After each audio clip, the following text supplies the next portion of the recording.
Hey everyone, this is Max at MaxCTCG. Thanks for joining me in another video. So in this video, we're going over a new trap card that came out, a normal trap, Dominus Purge. So we're going to go over this card and see if it's any good, and let me know what you guys think. So you have halt your opponent's combo with Dominus Purge. So this is going to be an infinite forbidden by the order of the Holy King. So Dominus Purge, normal trap card. You can activate one card with this card's name per turn.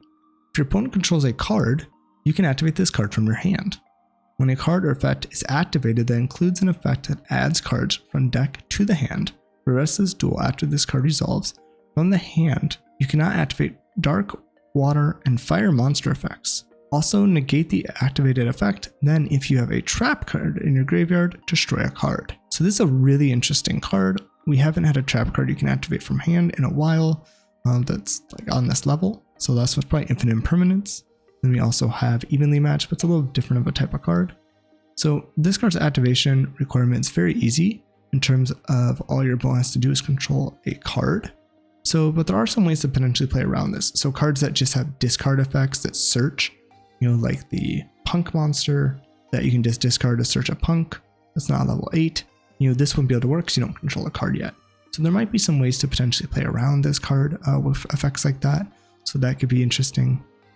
But what's really cool is that as long as they control a card, so if they summon a monster that can search, you can activate this and negate that effect. Then if you have a trap card in your grave, you can also destroy that card. Now, one of the things that's a little bit scary is if you do want to use this kind of as a hand trap, it has a restriction that you can't activate dark, water, and fire monster effects, and those are all pretty big one. Mostly dark and fire, and dark's always been really good. You also have water and then fire. So I think it would have been more sense if they want to go for popular archetypes. I'd probably say dark, light, and fire would be better if you want to go for like the big ones. But this does make it where you can use this as a hand trap and other, wind-based strategies, earth, light, different attribute strategies that aren't using dark and fire. But this also doesn't affect you if you set the card. So in decks like Labrynth that could search this out, they get to literally search a kind of hand trap version of a Ash Blossom.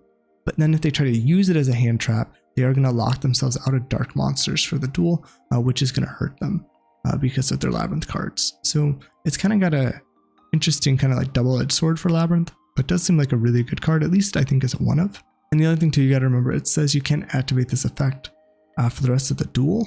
So that's really important to understand because a duel means like, every game after this point. So it's not just for that game, it's for the entire duel, the entire 2 out of 3 match. So that's something to also keep in mind. So I think this is really interesting. I can definitely see this starting to become a staple card. I think if these are cheap, you should pick them up because we never know when they're going to become big. But I do like the restriction on it because I think just a generic card like this with no restriction would have been too much, even if it didn't have the trap destruction. So I think that's very good. So I'm really interested to see what you guys think. What are some decks you're planning to play this card in? I think it could be good in quite a few different ones. Let me know what you guys are thinking. I'd love to hear it. I look forward to seeing you guys in the next video, and I'll see you there.